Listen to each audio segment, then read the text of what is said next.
Ibi byiza nshuti bakunzi bateho Barasa Network. Ni mukore subscribe, like ndetse muna sharing. General Muhozi yemeje ko vuba aha ngaba president wa Uganda. Umugaba mukuru w'ingabo za Uganda General Muhozi Kainerugaba ukunze gutangaza ibintu bitavugwaho rumwe ku mbuga nkoranyambaga yabyutse atanga ubutumwa bugaragaza byinshi mu hazaza ha politiki ya Uganda n'akarere ndetse aboneraho kwemeza ko vuba aha agiye kugaruka i Kigali gusura President Kagame. Mu butumwa bwe yanyujije ku mbuga nkoranyambaga rwa X akunze gukoresha cyane General Muhozi Kainerugaba yahishuye ko vuba aha azaba ari umukuru w'igihugu cya Uganda. Ati kuri ubu ndi umugaba mukuru w'ingabo gusa ariko umunsi umwe vuba aha nzaba perezida wa Uganda kandi nzahamagara anko wanjye Perezida Kagame na mukuru wanjye Tshisekedi dukemure iki kibazo. Yakomeje agira ati umunsi umwe vuba aha nzaba mvugisha Fande Kagame nk'umuvandimwe wanjye nkunda. Nyuma yo kugaragaza rero ko yiteguye gusimbura se Yoweri Museveni ku butegetsi nk'uko byakunze guhwihwisa no kugarukwaho kenshi mu kiswe Muhozi Project, yaboneyeho kwemeza ko vuba aha agiye kugaruka mu Rwanda gusura Perezida Kagame. Ati nishimiye gutangaza ko nzasura Fande Kagame na bene wacu mu Rwanda vuba. Ese koko Muhozi Project yari ukuri? Niko ibitangazamakuru birimo kwibaza. Muhozi Project bivuga umushinga umaze igihe kinini muri politike yo mu gisirikare muri Uganda ku byerekeye ihererekanya butegetsi, bivugwa ko ryateguwe kuva kuri Perezida Yoweri Museveni bugahabwa umuhungu we General Muhozi Kainerugaba. Uyu mushinga werekana amayeri akekwa cyangwa agaragara agamije gushyira Muhozi ku mwanya wa Perezida wa Uganda. Iri jambo ryakoreshejwe bwa mbere mu ruhame mu mwaka wa 2013 na General David Sejusa wahoze ari umuyobozi w'ubutasi. Yavuze ko hari umugambi uhishe wo gushyira ku ruhande cyangwa kwica abayobozi bakuru barwanyije umugambi w'izungura ugamije gushyira umuhungu wa Museveni ku butegetsi. General Muhozi wagize uruhare rukomeye mu kongera kubyutsa umubano mwiza hagati y'u Rwanda na Uganda. Muri za 2021 yaherukaga i Kigali muri Werurwe 2025 aho yari yaje kubonana n'abayobozi b'ingabo z'u Rwanda ndetse aboneraho kubonana na Perezida Kagame. Mbere yaho muri Kanama 2024 nabwo yari mu Rwanda aho yari yitabiriye irahira rya Perezida Kagame. Ngaho rero urabona Muhozi ashobora kuba Perezida wa Uganda mu gihe cyavuba. Birigaragaza. Urabihera ku kirero mbwira.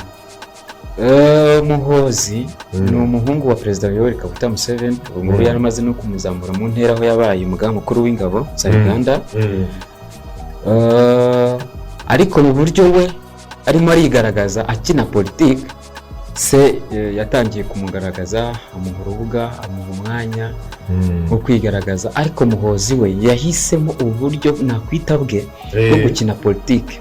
Bwo gukina politiki noneho akanabikora yiyegereza cyane social media, ariko urubyiruko n'abantu bakamukurikirana. Yego. Noneho uburyo bwa social media buriya hari abamukunda hari n'abatamukunda, ariko iyo kureba mu busesenguzi bwanjye mbona urubyiruko rwinshi rumukunda.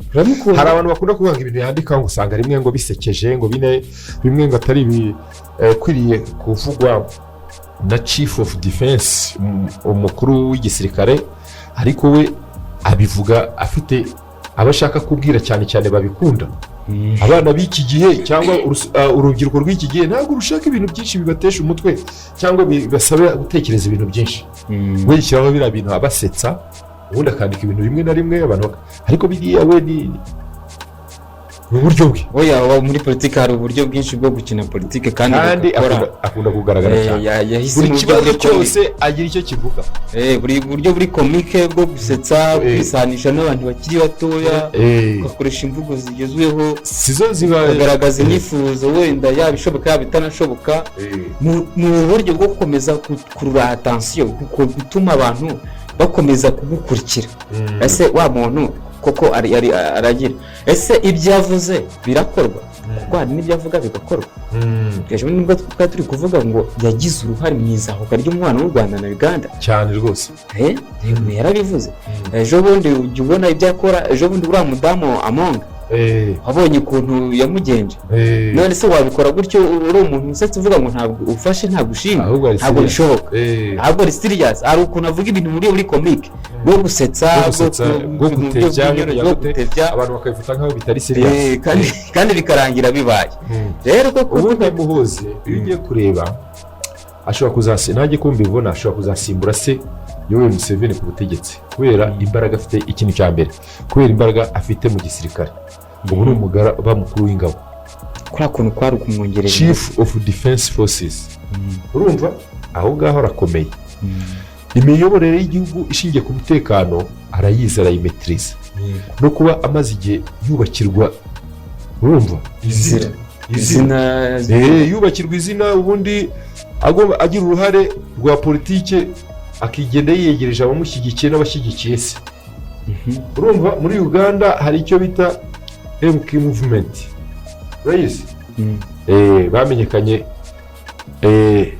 ni abavuga ko bashyigikiye nyine Muhoozi Kainerugaba. MK movement ni abashyigiye Muhoozi Kainerugaba, General Muhoozi.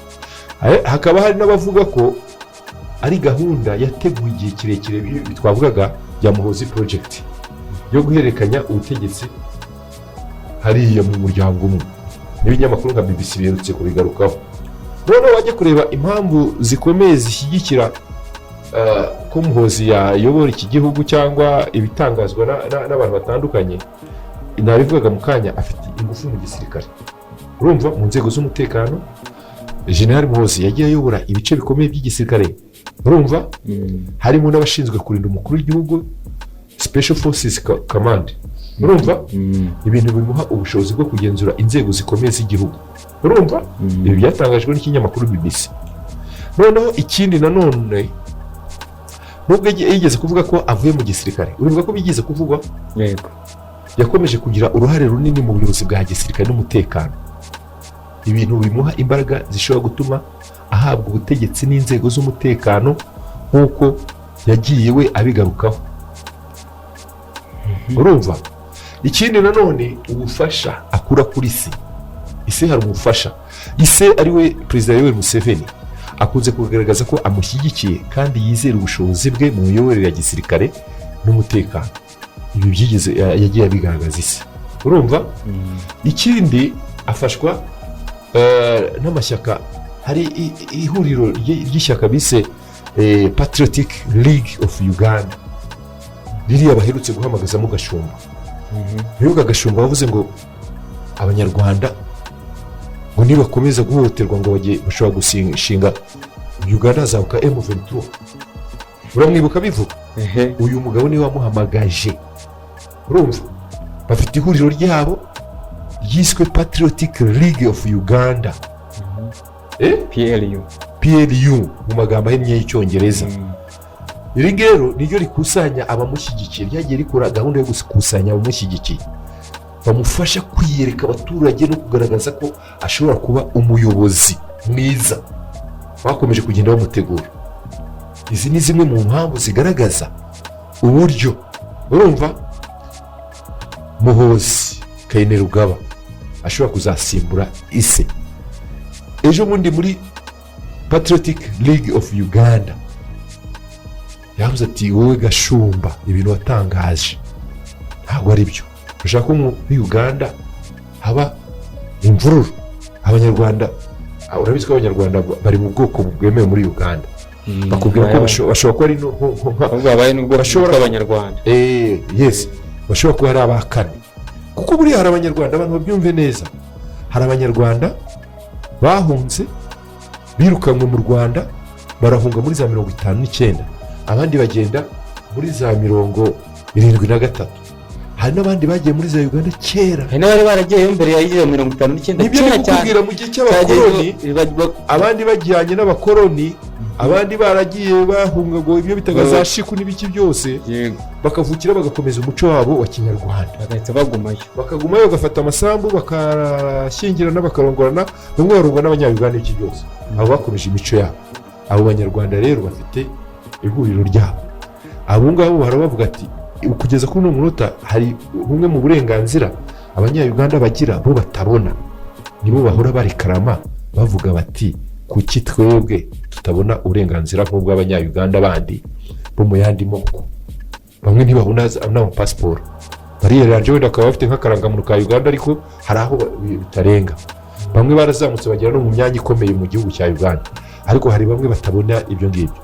Witwa rero Gashumba yarabwiye ati niba mushaka kutwirukana mu gihugu cya Uganda mureke tujyane n'ubutaka bwacu.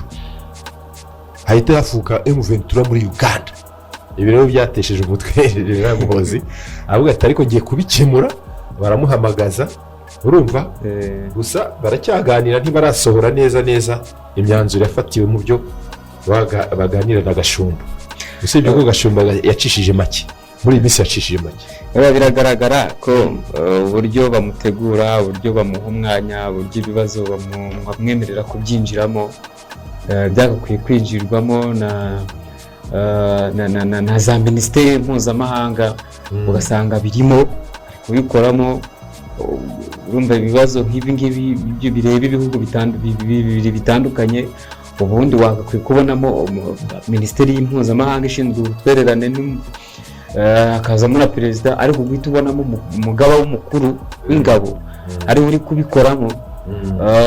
Kandi icyo akozeho kikarangira kitanze umusaruro muzima, abantu rimwe na rimwe batanatekerezaga ko ari kugerwaho, biriya bimwongerera amahirwe ndetse bikanamuremera icyizere mu baturage. Kuko hari abagande benshi rwose bavuga ko aho kugira ngo bayoborwe na Kizza Besigye bayoborwa nawe, cyangwa wa muhanzi harya yitwa cyangwa Bobi Wine Cyaguranye, Robert Cyaguranye. Baravuga ati kujya guteberwa Robert Cyaguranye cyangwa Kizza Besigye twayoborwa n'umuhungu wa Museveni. Ariko buriya ijye kureba tujye tuvugisha ukuri, nta no guca ku ruhande tugira analize. Kuva Museveni yajya ku buyobozi muri Uganda, abanya-Uganda bagize amahoro, sibyo? Muri rusange bagize amahoro. Wenda ibindi ntitubyinjiremo kuko bamwe mu banya-Uganda, abandi banya-Uganda tujya tuganira bamwe na bamwe hariya bakubwira ati Uganda iri mu bihugu bifite corruption iri hejuru, iki n'iki, ibyo barabivuga. Ariko Uganda uzakurikirane neza, mbere yuko Museveni ajyaho habanje witwa Obote, Milton Obote. Obote avuyeho hajyaho Idi Amin. Haza Obote 2 mu gihe cya Obote, mu gihe cya Idi Amin, mu gihe cya Obote 1, Obote 2, ntabwo Uganda yigeze igira amahoro. Abanyarwanda barahohoterwaga baba mu gihugu cya Uganda, abandi bakicwa. Urumva babaziza ko ari abanyarwanda, babaziza ko ari abanyarwanda gusa. Mu gihe cya Obote 2 noneho byaje ari bibi cyane, abanyarwanda barahigwa, abandi barirukanwa. Nibwo Museveni yashingaga NRA, National Resistance Army. Abamushyigikiye cyane bamuyobotse n'abanyarwanda bari impunzi, kugira ngo abenshi babijyagamo bakubwira ko bajyamo kubera ko ntayandi mahitamo bari bafite, ahubwo ati kugira ngo natwe turebe ko tuzabaho. Urumva imiryango y'abanyarwanda yicwa, abandi bakasahura, abandi akagera gute. Ibyo rero byose ku bwa Museveni abanyarwanda nako Uganda yagize amahoro, ko Uganda ishobora kumara imyaka 5 itabaye intambara, ubwicanyi intambara hagati mu gihugu barwana bagira gute, ibintu nk'ibyo. Museveni rero umuntu wazanye amahoro mu gihugu cya Uganda, n'umuhungu we bavuga ko amahoro muri Uganda yaba mu gihe yaba ayoboye. Ibyo ni bivuga. Nimukore subscribe, like ndetse muna sharing.